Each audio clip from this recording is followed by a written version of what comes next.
Dans ce module, vous apprendrez comment comprendre votre unité économique et comment mesurer votre seuil de rentabilité. La théorie de l'unité économique vous demande d'évaluer le coût plutôt que le prix d'une seule unité de votre produit ou de votre service. Cette approche est un bon point de départ pour analyser la valeur économique de votre chaîne de valeur. Il est évident que certains produits ne sont rentables dans l'ensemble de la chaîne de valeur que lorsqu'ils seront à un niveau de volume suffisant où ils atteignent le seuil de rentabilité. La production et la vente d'un seul litre d'eau n'est certainement pas rentable, mais peut-être que produire et vendre 500 litres est une bonne affaire. Grâce à l'analyse du seuil de rentabilité, vous pouvez vous rendre compte que certaines parties de la chaîne de valeur ne sont pas vraiment rentables, et ce, à cause des petites quantités, soit d'1 kilo, 10 kilos. La question à se poser, est-ce que ces parties de la chaîne de valeur ont jamais été rentables? Et si oui, à quel volume? Et c'est là que vous allez trouver votre seuil de rentabilité.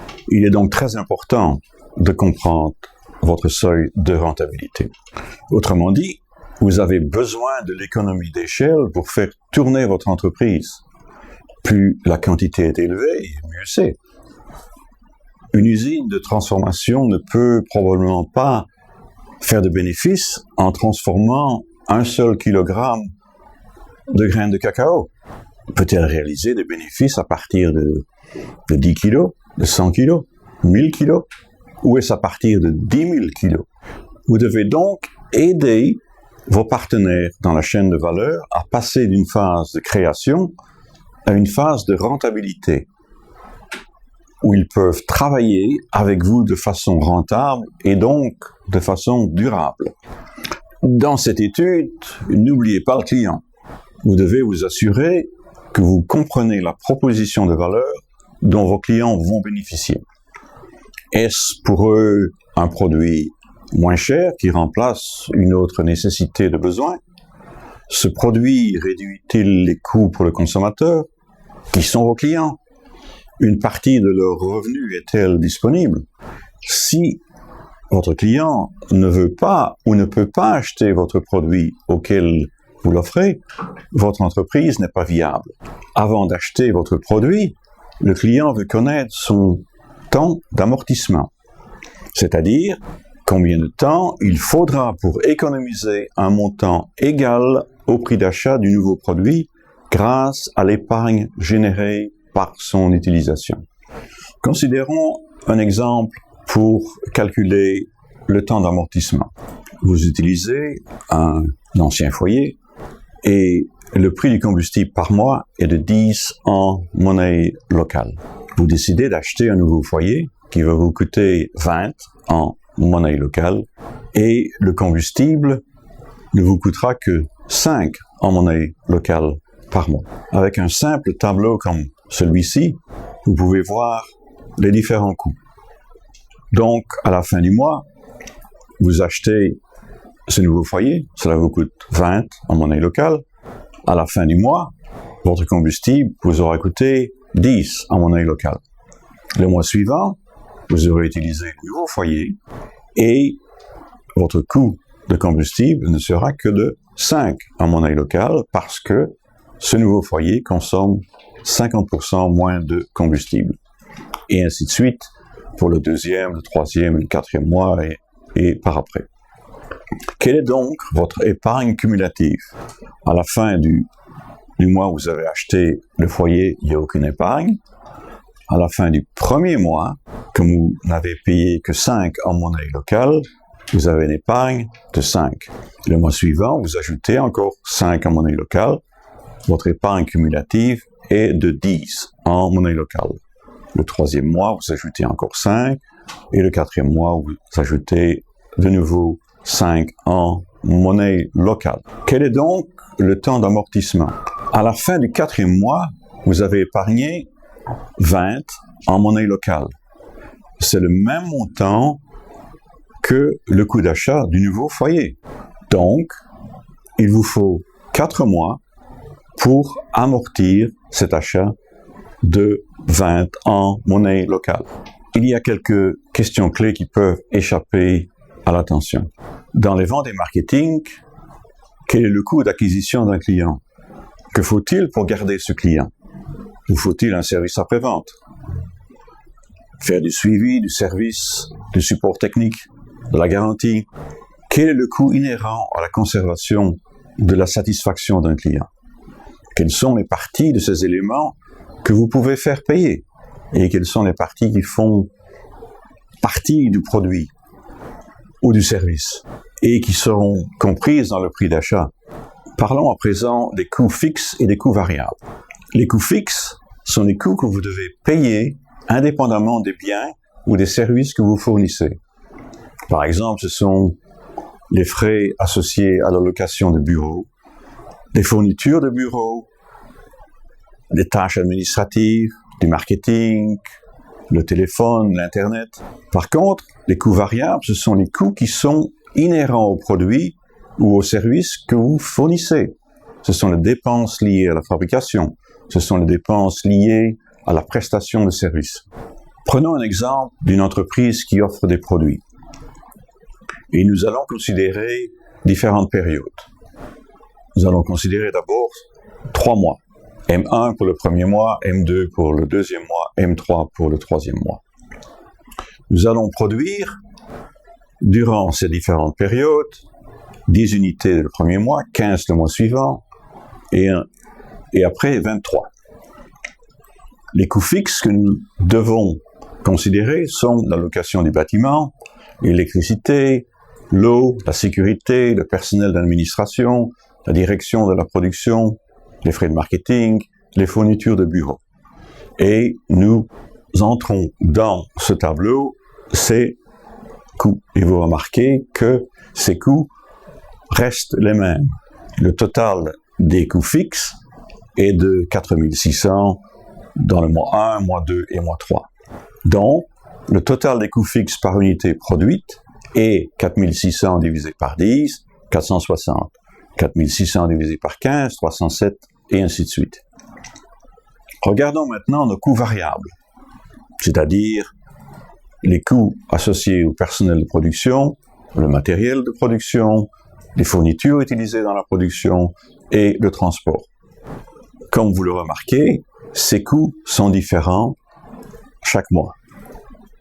Le total des coûts variables du premier mois est de 559, 839 le deuxième mois et 1286 le troisième mois. Le coût par unité produite, coût variable par unité produite, est obtenu de la façon suivante. 559 divisé par 10, ça fait 56. Mois suivant, 839 divisé par 15, 56. Mois suivant, 1286 divisé par 23, 56. Et vous remarquez que le coût reste le même. C'est pour cela que ceci s'appelle coût variable. Le coût par unité reste le même. Nous pouvons ainsi calculer le coût total en additionnant le total des coûts fixes et le total des coûts variables, et ce pour chaque mois. Examinons maintenant le coût total par unité produite. Nous allons diviser 5159 par le nombre d'unités du mois. 10 dans ce cas, cela fait 516. Faisons la même chose pour le mois suivant. 5439 divisé par 15. Et le troisième mois, 5886 divisé par 23. Quelles sont nos recettes?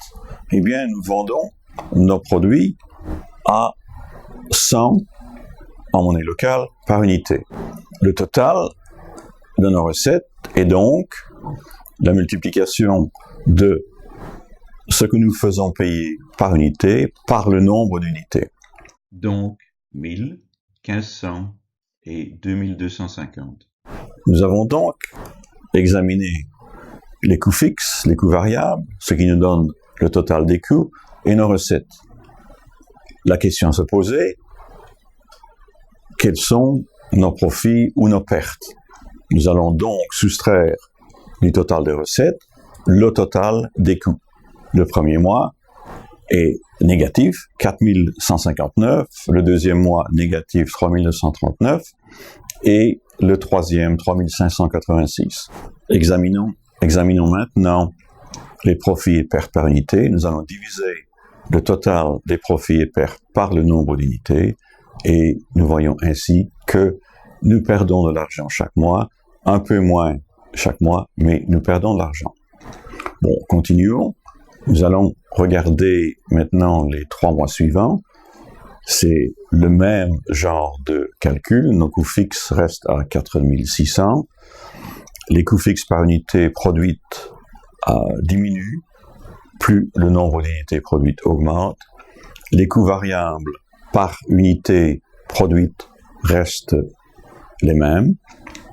Le total des coûts est la somme des coûts fixes et des coûts variables. Nous recevons par unité produite 100 en monnaie locale, ce qui nous donne les chiffres suivants pour le total des recettes. Total des recettes moins total des coûts est toujours négatif. Le nombre par unité continue à diminuer. Mais nous perdons toujours de l'argent. Regardons maintenant au 7e mois, même procédé. Nos recettes moins nos coûts dans le 7e mois sont de 427. Et le chiffre est vert, c'est-à-dire qu'ici, c'est un bénéfice. Unité, cela représente 427 divisé par 114, 4 en monnaie locale de profit. Le mois suivant, le 8e mois, nous constatons que nous gagnons un peu plus d'argent, 17 en monnaie locale par unité. Regardons maintenant l'année entière. Vous reconnaissez, le 7e mois, nous avons un profit de 427 en monnaie locale ou un profit par unité de 4 en monnaie locale.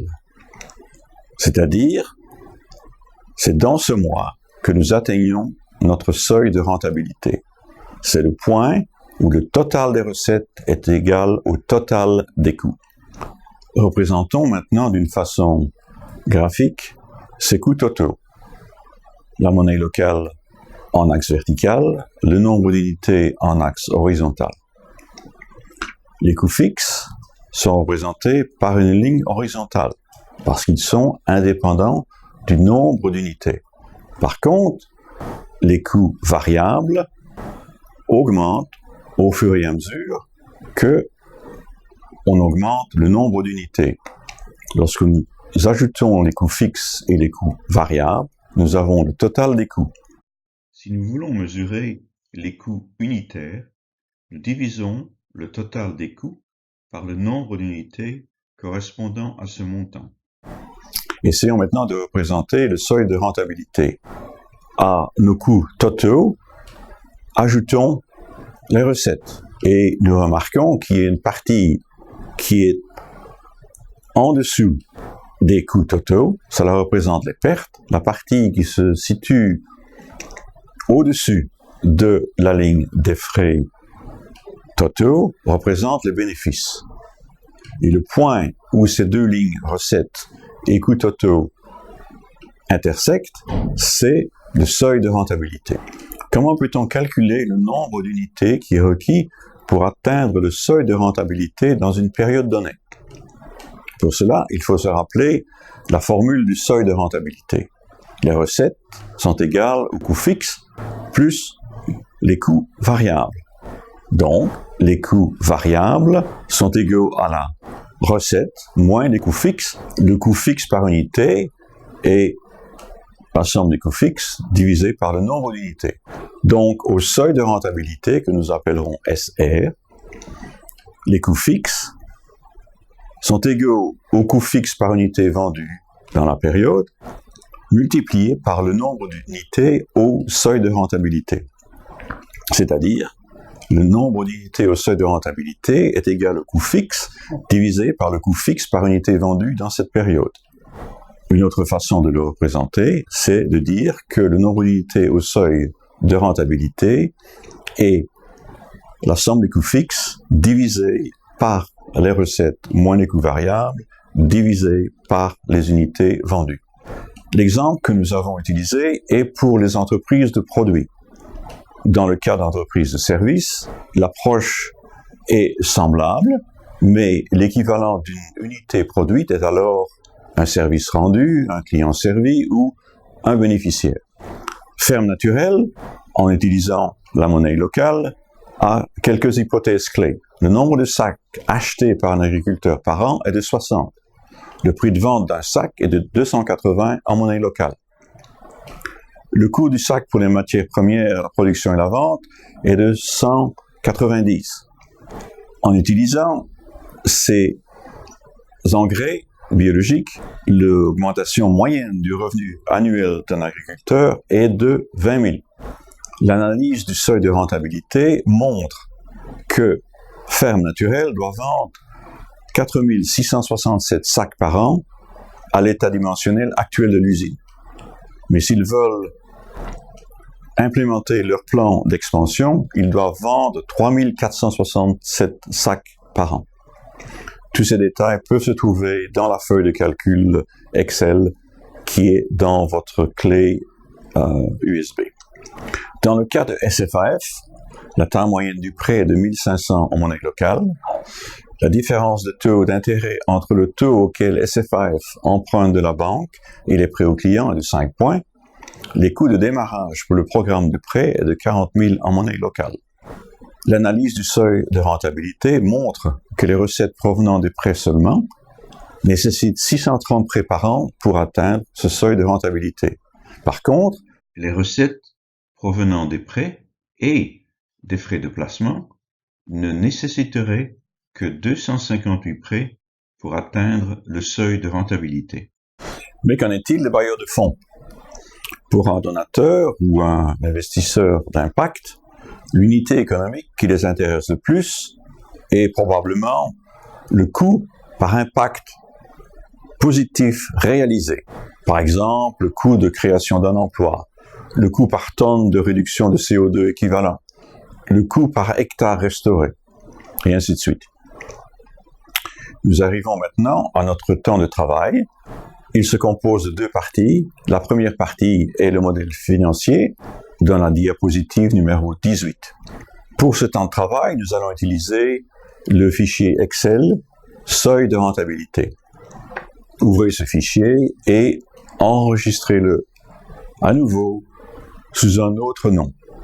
Seuil de rentabilité suivi du nom de votre entreprise et ajoutez aussi la date. Maintenant, c'est votre tour de remplir la feuille de calcul votre modèle. Chaque période S représente 6 mois de travail. Entrez dans la ligne 4 votre nombre d'unités, vos clients servis, le nombre d'impacts par période, et ce pour chaque période de 6 mois analysée. Entrez dans la colonne C vos catégories de coûts fixes et variables. Entrez dans la colonne D la valeur des coûts fixes et variables pour la première période de 6 mois analysée. Ne remplissez pas les colonnes E, F et G. Nous ferons cela dans la deuxième partie de ce temps de travail. Voici cette diapositive et encore une fois, n'oubliez pas d'enregistrer à nouveau le fichier que vous venez de modifier. À la fin de cette première partie du temps de travail, nous vous demanderons de partager avec le groupe.